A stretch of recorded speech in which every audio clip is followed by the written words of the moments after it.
अस्सलाम वालेकुम मुअज़्ज़िज़ नाज़रीन गिरामी। औरंगज़ेब आलमगीर ये दो भाई हैं या एक ही आदमी का एक नाम है। बहरहाल फतावा आलमगीरी मुस्लिम स्कॉलर्स 40 बिठाए।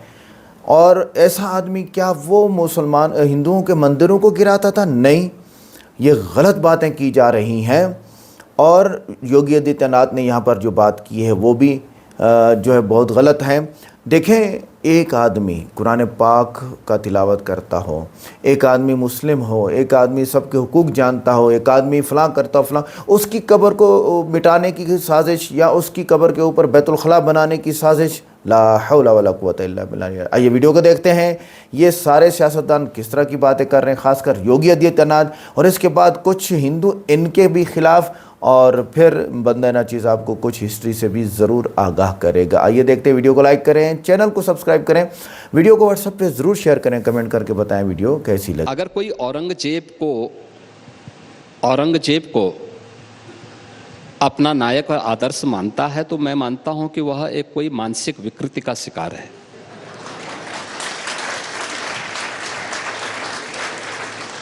देखिए, एक शुद्ध बुद्धि वाला व्यक्ति औरंगजेब को किस मायने में आप एक नायक के रूप में प्रस्तुत करना चाहते हैं? कोई सभ्य मुसलमान भी अपने पुत्र का नाम औरंगजेब नहीं रखता, क्योंकि औरंगजेब ने अपने पिता शाहजहां को ही कैद कर दिया था, एक एक बूंद जल के लिए तरसाया था। शाहजहां ने अपनी जीवनी में लिखी है कि ऐसा कमबख्त पुत्र किसी को पैदा न हो जिसने मुझे जीते जी तो मारा ही, कम से कम तुमसे अच्छा तो वह हिंदू है जो अपने बूढ़े माँ बाप की सेवा तो करता है और मरने के बाद श्राद्ध कर्म के माध्यम से उन्हें जल तर्पण, श्राद्ध आदि के माध्यम से तर्पण भी देता है। यह बात शाहजहां स्वयं लिखता है, तो कोई सभ्य व्यक्ति भी नहीं ये नाम लिखता, ये नाम रखता। और दूसरा, भारत की दृष्टि से, भारत की आस्था की दृष्टि से देखेंगे तो काशी में काशी विश्वनाथ का जो मंदिर ज्ञानवापी के नाम पे था, उस ज्ञानवापी के भगवान विश्वनाथ के धाम को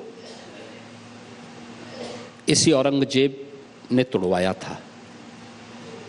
मथुरा में श्री कृष्ण जन्मभूमि के मंदिर को इसी ने तोड़वाया था।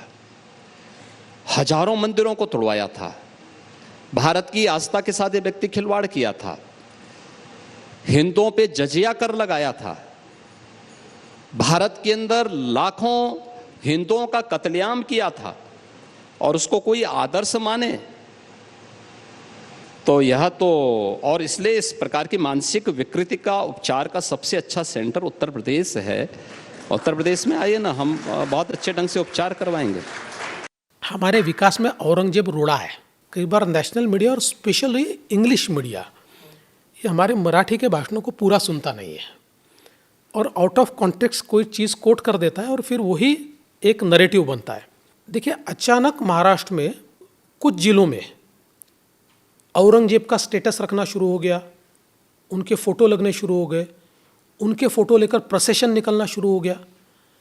तो औरंगजेब तो कोई हमारे हीरो नहीं है और भारतीय मुसलमानों के भी हीरो नहीं है। उनके डिसेंडेंट्स भी यहाँ नहीं है। वो टर्किक मंगोल थे, तो टर्किक मंगोल तो हमारे यहाँ फैमिलीज कितनी निकलेगी पूरे देश में, तो ये तो कोई उनकी औलादे भी नहीं है। इतने सालों के बाद अचानक इतने लोग ये स्टेटस रखने लगे, तो मैंने कहा कि मेरे मन में शंका है कि औरंगजेब की इतनी औलादे कैसे पैदा हो गई। उनकी औलादे तो है नहीं, तो इसका मतलब ये है कि बाय डिज़ाइन कुछ लोग कम्युनल हार्मनी खराब करना चाहते हैं और वे लोग इस प्रकार की ये तस्वीरें लगा रहे हैं, क्योंकि भारतीय मुसलमानों का और नेशनलिस्ट मुसलमानों का औरंगजेब हीरो नहीं हो सकता। ये मेरा पूरा स्टेटमेंट है। क्या गलत है बताइए? और कितनी तकालीफ के बाद फतेह मक्का हुआ। मेरे अजीज दोस्तों और बुजुर्गों, मेरी आपसे गुजारिश ये है कि इस दीन को समझिए। ये मत समझिए कि अरे हम मिल गए, नहीं मेरे भाई, बहुत कुर्बानियों से दीन इस्लाम हमको मिला है और डरने और घबराने की हमको और आपको जरूरत नहीं है। मैं जानता हूं हमारे वतन अजीज में बहुत से ऐसे हालात पैदा किए जा रहे हैं। अब कोई बोल रहा है कि इनकी खबर तोड़ देंगे, कोई बोल रहा है हम ये कर देंगे। ये जानते नहीं है कि जब कोई इस जमीन में चले जाता है या कोई अपने मजहबी रसूमात के तहत दुनिया से जाता है, सबको अल्लाह एक दिन जमा करने वाला है। तुम आज बड़ी बड़ी बातें कर रहे हो ना, इंशाअल्लाह ताला हम उस दिन कामयाब होंगे। आज तुम इख्तिदार के नशे में आकर तुम बकवास बक रहे हो, तुम बकवास बक रहे हो, तुम नफरत के मजाहरे कर रहे हो। एक महाराष्ट्र का मुख्यमंत्री बोलता है, इस तरह का बयान उसके वजीर देते हैं कि वो निकाल देंगे, और फिर जब गड़बड़ होती है बोलते नहीं नहीं वो पिक्चर की वजह से गड़बड़ हुई। अच्छा, पिक्चर की वजह से गड़बड़ हुई? तुम क्या कर रहे थे? तुम्हारा ही शहर है ना वो नागपुर, और क्या किया इन्होंने? कुरान करीम की आयतें जिस चादर मुबारक पर जला दिया।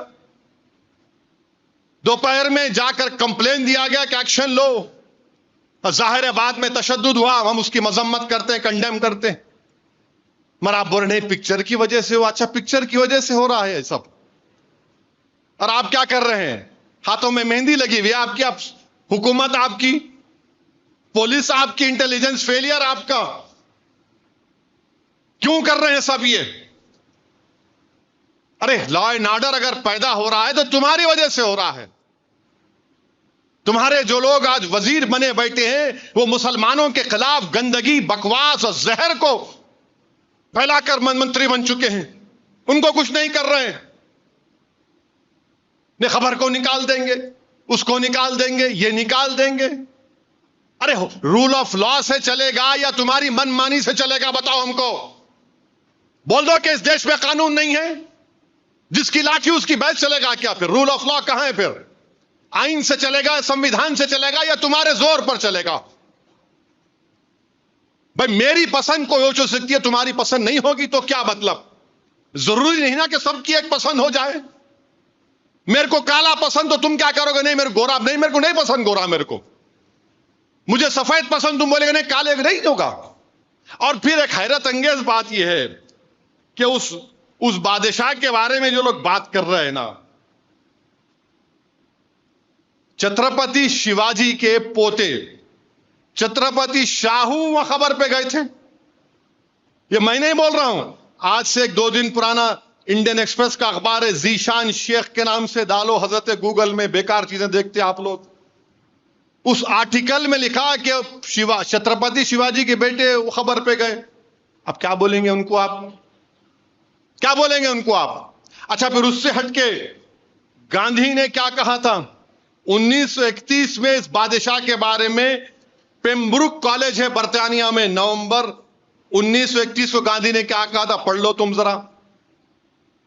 फिर दिसंबर 1931 को गांधी ने क्या कहा था राउंड टेबल कॉन्फ्रेंस में इस मुगल बादशाह के बारे में? वो मेरे अब्बा नहीं है,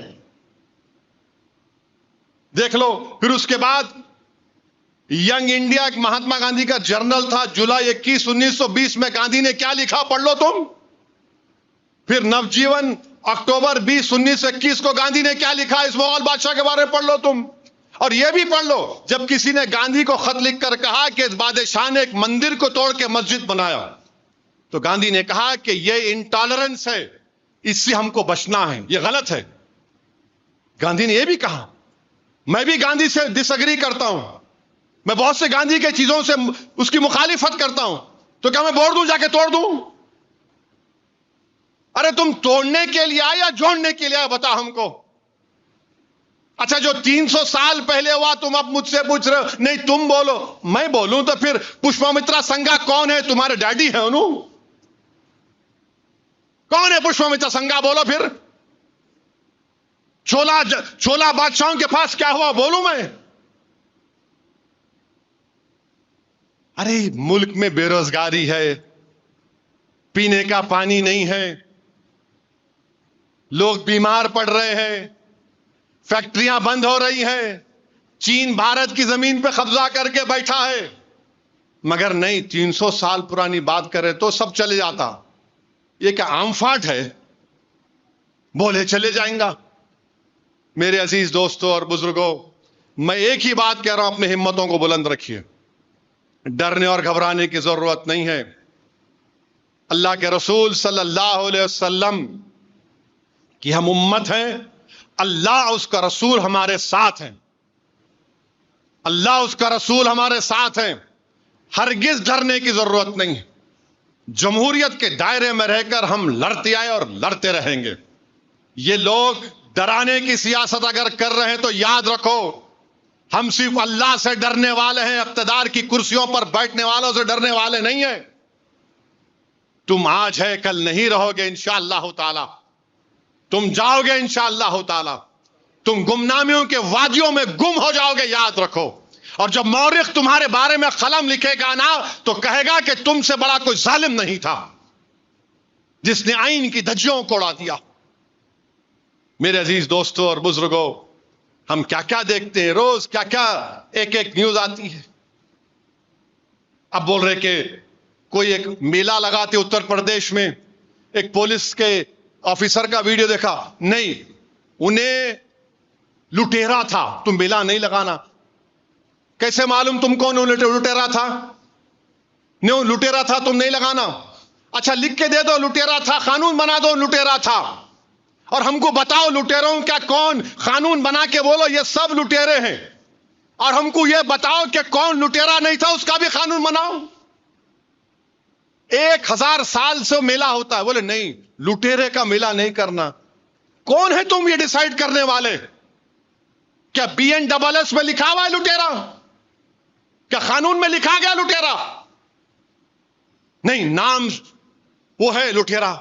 अरे तुम क्या कर रहे हो उस देश को? औरंगजेब की कब्र तोड़ने की कोई जरूरत नहीं है, आप उस पर शौचालय बनवा दो।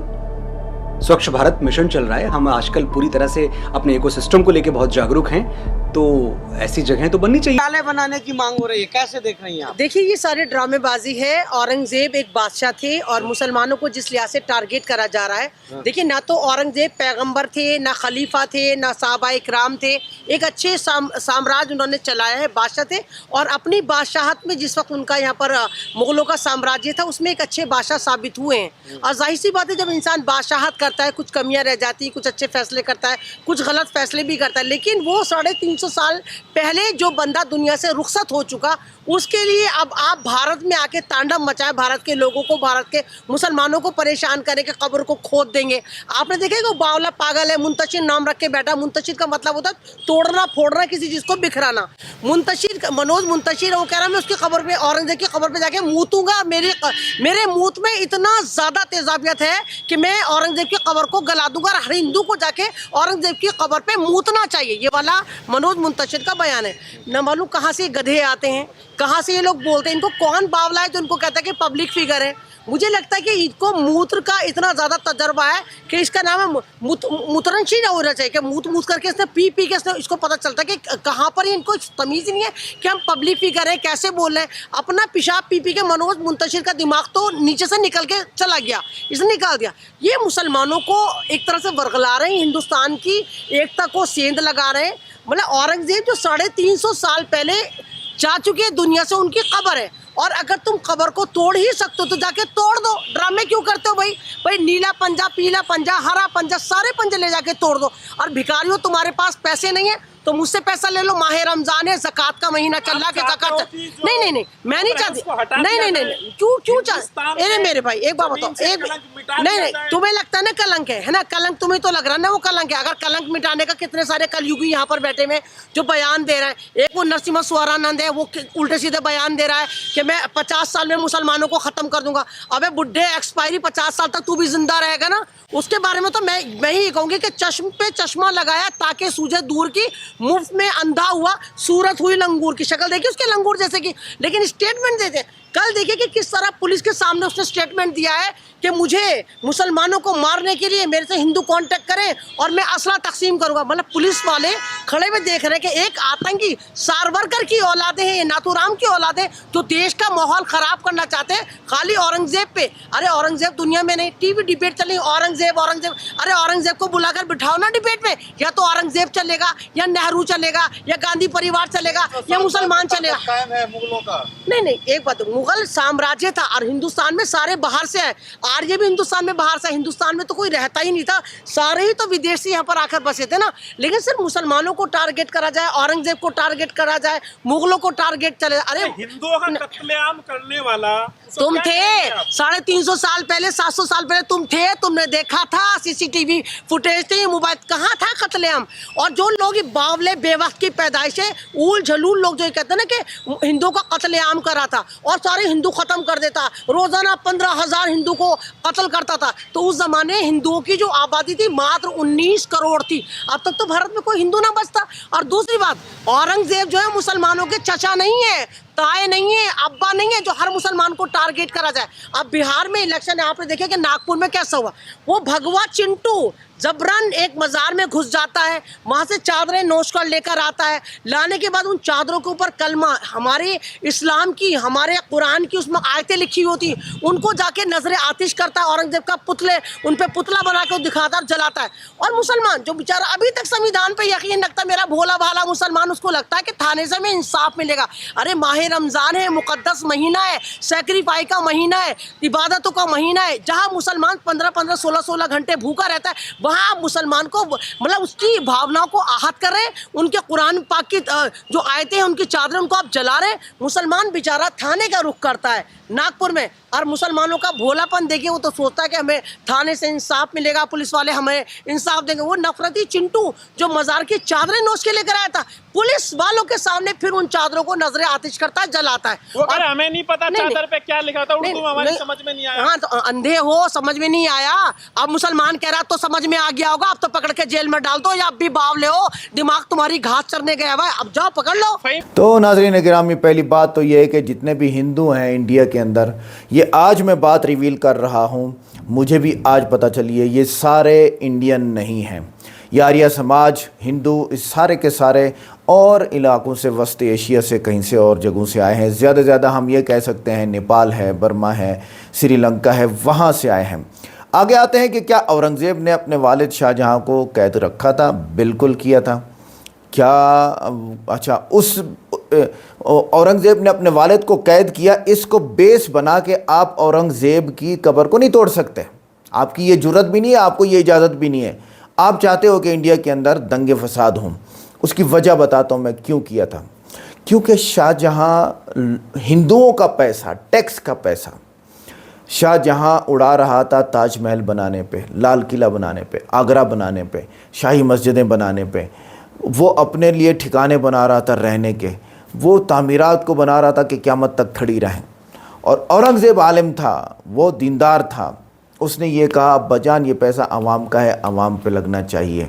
इसलिए औरंगज़ेब ने अपने वालिद को, शाहजहाँ को क्या कर दिया, कैद में डाल दिया। फिर उसकी फिर शादियाँ करा दी और वो फिर शादियों में ही मर गया। आगे चलें, आगे यहाँ पर आगे कैद ऐसी कैद नहीं थी कि उसको जो है वो रिमांड पे डाल दिया।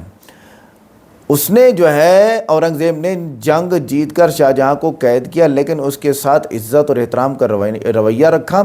उसके लिए महल के अंदर रिहाइश और तमाम ज़रूरी सहूलियात का इंतज़ाम किया। ये फ़ैसला सिर्फ सल्तनत के इस्तेकाम के लिए था, ना कि किसी मजहबी या फ़िरका वाराना मकसद के लिए था। अच्छा, ज्ञानवापी मंदिर को औरंगज़ेब ने क्यों तुड़वाया, हिंदुओं को क्या जवाब दिया जाए? ज्ञानवापी मामला तारीख़ी तौर पर कई पहलू रखता है। सबसे मजबूत दलील यह है कि औरंगज़ेब ने यह कदीम एक सियासी और अस्करी रद्दअमल के तौर पर उठाया, क्योंकि उस वक्त कुछ मंदिरों को बगावत और साजिशों का मरकज़ बनाया जा रहा था। समझ में आई बात? समझ में आई? आज मुस्लिम जो है वो साजिश नहीं कर रहे, फिर भी काटे जा रहे हैं। उस वक्त हिंदू साजिश कर रहे थे, काटे नहीं जा रहे थे। समझें बात को। तो मंदिर तोड़ा उन्होंने इसलिए कि वहाँ जमा होकर साजिश की जा रही थी, कत्ल नहीं किए। हिंदू को खुदा का खौफ करो। अच्छा, आगे देखें कई हिंदू राजे मुग़ल हुकूमत के ख़िलाफ़ बगावत में शामिल थे और मंदिर सियासी साजों का मरकज़ बन रहे थे। इस बुनियाद पर औरंगज़ेब ने सिर्फ मखसूस मंदिरों के ख़िलाफ़ कार्रवाई की, जबकि उसने कई दीगर मंदिरों को ज़मीनें और फंड्स भी दिए। अब बताएं, तो वो दुश्मन नहीं था हिंदुओं का। क्या औरंगज़ेब ने हिंदुओं पर जिजिया लगाया था? जवाब हाँ, औरंगज़ेब ने हिंदुओं पर जिजिया दोबारा नाफिज किया था, लेकिन ये इस्लामी शरीयत के मुताबिक एक जायज़ टैक्स था जो गैर मुस्लिम रियाया के लिए था, जो इस्लामी हुकूमत में रहते थे लेकिन फ़ौजी खिदमत अंजाम नहीं देते थे। इसलिए बदले में इन्हें फ़ौजी सर्विस से मुस्तस्ना किया गया और तहफ़्फ़ुज़ दिया गया। जिजिया का मकसद मजहबी जुल्म नहीं बल्कि मालियाती इस्तेहकाम और इस्लामी कवानीन की पासदारी है। वो लगता भी तो उन्हीं पर था। आज मुस्लिमों से आप कितना लेते हैं, वापस कितना रिटर्न देते हैं? नहीं देते हैं। अगर कोई हिंदू कहे कि औरंगज़ेब हमारे विकास में रुकावट और रोड़ा है और मुसलमान भी यही कह रहे हैं, तो क्या जवाब दिया जाएगा? ये कहना कि औरंगज़ेब रोड़ा था, तारीख़ी हक़ाइक़ को नज़रअंदाज नहीं किया जा सकता। औरंगज़ेब एक मजबूत, मुनज़्ज़म और इंसाफ पसंद हुक्मरान था जिसने सल्तनत मुग़लिया को सबसे ज़्यादा वुसअत दी। हिंदुओं को चाहिए कि वो तअस्सुब से हटकर तारीख़ का मुताला करें। मुसलमानों में अगर कोई औरंगज़ेब को नापसंद करता है तो वो तारीख़ से नावाकिफ़ है या फिर मगरबी और भारतीय प्रोपेगेंडे का शिकार है। हकीकत भी यही है। डरते हैं मुसलमान, अब हिंदुओं से डरते हैं भाई, बस मसाइल हैं। आगे चलो। अगर हिंदू और औरंगज़ेब की कब्र पर जाकर बैतुल खला बनाने या उसे मिटाने की बात करें तो इनको क्या जवाब देते हैं हम सुने। अब ये एक गैर महज़ब और नफ़रत अंगेज़ रवैया। देखें, हिंदू जो कर रहे हैं वो अपनी असलियत दिखा रहे हैं।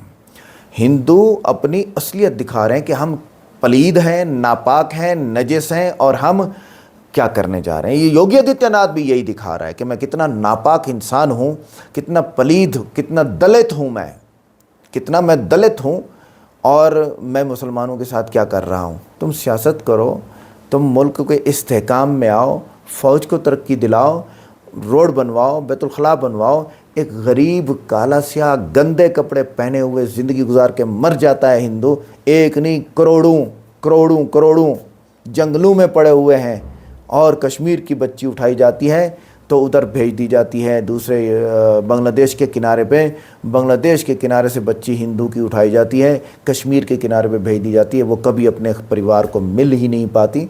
क्या हो रहा है? इसको सुधारो, टेक्नोलॉजी लाओ, इनकम को बेहतर करो, इकॉनमी को बेहतर करो, टेक्नोलॉजी की बेहतर करो। क्या हो गया तुम लोगों को यार, मुसलमानों के पीछे? इस तरह आप लोग खुद नीचे हो रहे हो।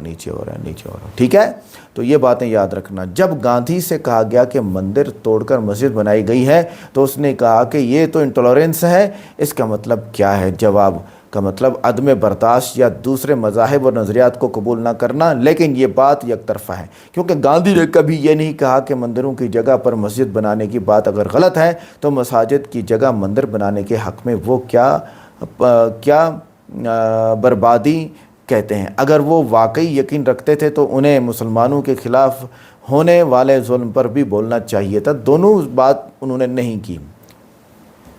हकीकत आगे क्या है कि क्या हिंदू इंडिया से बाहर से आए हैं? हिंदुस्तान की असल और कदीम तरीन कौमें द्रावड़ी, आदिवास, कबायली ग्रोह और मुख्तलिफ मकामी नस्लों पर मुश्तमिल थीं। मौजूदा दौर में जिन्हें हिंदू कहा जाता है वो बुनियादी तौर पर आर्याई नस्ल से ताल्लुक़ रखते थे जो कि वस्ती एशिया से हिंदुस्तान में दाखिल हुए थे। वस्ती एशिया के ये श्रीलंका, बर्मा और बांग्लादेश और इस तरह के इलाके हैं। वहाँ कुछ हिंदू यहाँ से भी आए, अफ़गानिस्तान से। ओके, अब कहने का मकसद ये है दोस्तों कि ये इस तरह की सियासत नहीं चलेगी। ये जो सियासत की जा रही है ये गलत है। आज की वीडियो में आपको सारा जो है वो चट्टा खुल गया है। वीडियो कैसी लगी? वीडियो को लाइक करें, चैनल को सब्सक्राइब करें, वीडियो को व्हाट्सएप पे ज़रूर शेयर करें, कमेंट करके बताएं वीडियो कैसी लगी। मिलते हैं नेक्स्ट वीडियो में। अस्सलाम वालेकुम।